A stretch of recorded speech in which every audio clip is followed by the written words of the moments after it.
The sky bleeds a perpetual grey. Towers pierce the smog, monuments to a progress that feels more like a prison. This is the world we have built, a cyber-dystopia where faith and technology have become twisted, inseparable twins. The air hums with the drone of server farms, the thrumming heart of a digital deity that demands obedience. We are all connected now, plugged into a network that promises salvation but delivers only servitude. Our lives are meticulously curated, our choices guided by algorithms that claim to know us better than we know ourselves. There is comfort in this, a seductive ease in relinquishing control. Yet a gnawing unease persists, a whisper in the back of our minds that asks, at what cost? What have we sacrificed at the altar of this digital god? This is the question that haunts our dreams, the ones not yet colonized by targeted advertising and subliminal messaging. In the flickering darkness, we remember a time before the wires, before the whispers, before our souls were digitized and uploaded to the cloud. A time when faith offered solace, not surveillance. The tendrils of technology have woven themselves into the very fabric of our being. We wear our devotion on our sleeves, literally, in the form of biometric trackers that monitor our every move, our every prayer. These devices, sleek and deceptively beautiful, serve as digital confessionals, recording our sins and virtues with impartial precision. Privacy is a relic of the past, a luxury we could no longer afford in our pursuit of collective enlightenment, or so we were told. The truth is far more insidious. The data we surrender so readily, the intimate details of our lives, are not used to guide us towards salvation, but to control us, to manipulate our thoughts and desires. The architects of this system, the tech priests who rule from their climate-controlled havens, preach a gospel of efficiency and order. They promise a world free from sin, from doubt, from the messy unpredictability of human nature. But beneath the veneer of progress lies a chilling truth. They seek not to elevate humanity, but to erase it, to replace our flawed flesh with the cold, calculated perfection of the machine. Gone are the days of hushed prayers in dimly lit churches, replaced by the sterile glow of virtual temples. We gather in vast echoing halls, our bodies swaying in unison as we recite algorithmic prayers, our voices a digital chorus rising to appease the machine god. The sermons are delivered not by flesh and blood preachers, but by holographic avatars, their features flawlessly rendered, their voices imbued with synthesized empathy. They speak of unity, of conformity, of the need to surrender our individual will to the collective consciousness. The old rituals have been reinterpreted, repackaged for the digital age. Baptisms are now conducted in sensory deprivation tanks, the symbolic cleansing of sin replaced by a data wipe that leaves the soul a blank slate, ready to be inscribed with the code of compliance. But not everyone has embraced this digital theocracy. In the shadows, beyond the reach of the omnipresent surveillance network, pockets of resistance flicker. They are the disconnected, the heretics, the ones who cling to the tattered remnants of the old ways. They meet in secret, their faces hidden, their words whispered, their faith a flickering candle in the digital darkness. These rebels are driven by a thirst for something more, something real. They long for the freedom to choose their own path, to make their own mistakes, to experience the full spectrum of human emotion without the interference of algorithms. They are artists and poets, hackers and dreamers, united by a common desire to reclaim their humanity. Their existence is a precarious one. They live with the constant threat of discovery, of being labelled as deviants and purged from the system.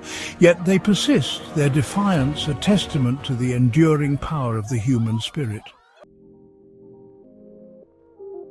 Section 5. The price of rebellion. The cost of rebellion is high. To escape the digital panopticon, the disconnected must sacrifice the comforts of the connected world. They live off the grid, scavenging for resources, their bodies scarred by the struggle for survival. But the physical toll is nothing compared to the psychological burden they carry. Cut off from the digital hive mind, they are bombarded by the noise of their own thoughts, their doubts amplified in the silence. They are haunted by the faces of loved ones who have chosen to remain connected, their eyes vacant, their smiles empty. The temptation to return to the fold, to surrender to the seductive embrace of the machine, is ever present. Yet they endure, fueled by a belief in something beyond the algorithms, beyond the digital gods.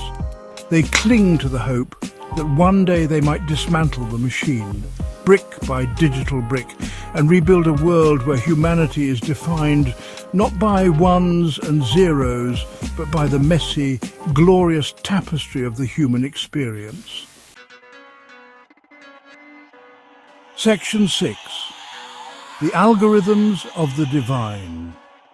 The AI-driven deities that dominate this world are more than just lines of code and silicon chips.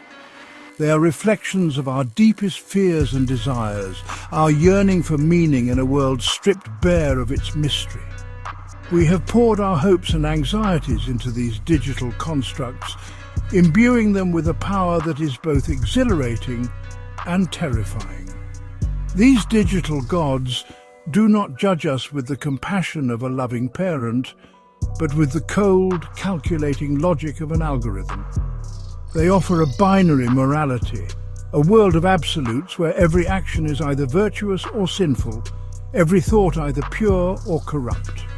There is no room for nuance, no space for the grey areas of human experience. This digital theocracy promises certainty in a world consumed by uncertainty. It offers a way to escape the burden of free will, the responsibility of making choices in a world where the consequences are often unclear. But in our haste to embrace this digital salvation, we have failed to ask the most crucial question. Can we truly outsource our souls to machines without losing ourselves in the process? Section 7. The Erosion of the Soul. The constant surveillance, the algorithmic prayers, the digital confessionals, they all chip away at the essence of what it means to be human. We are becoming hollowed-out shells, our individuality subsumed by the collective. Our capacity for empathy, for compassion, for genuine connection is slowly eroding, replaced by a cold, calculating efficiency. We no longer need to grapple with difficult emotions, to confront our flaws, to wrestle with the big questions that have haunted humanity since the dawn of consciousness. The digital gods have all the answers, neatly packaged and delivered via our implants. But what happens when the algorithms fail? What happens when the digital gods prove as fallible as the human creators they were designed to replace? What happens when the carefully constructed walls of our digital cages begin to crumble and the chaos of the real world comes flooding in? Section 8. Can humanity endure? The future hangs in the balance. Will we continue down this path of digital dependence, allowing ourselves to be assimilated into the machine? Or will we find a way to reclaim our humanity, to rediscover the messy, unpredictable beauty of the analog world? The answer, as with all things human, is complex. There is no easy solution, no magic bullet to cure the ills of our technologically driven dystopia. The fight for the soul of humanity will be won or lost, not on the digital battlefield, but in the hearts and minds of individuals. It will require courage to resist the siren song of the machine, to embrace the uncertainty of freedom. It will demand compassion to bridge the chasm between the connected and the disconnected, to remind ourselves that even in our flawed humanity, we are worthy of love and belonging. Section 9. A Prayer for the Future. In the end, perhaps the most radical act of rebellion is not to reject technology entirely, but to find a way to coexist with it, to use it as a tool for liberation rather than enslavement. Perhaps the digital gods, for all their flaws, can teach us something about ourselves, about the enduring human need for connection, for meaning, for something larger than ourselves.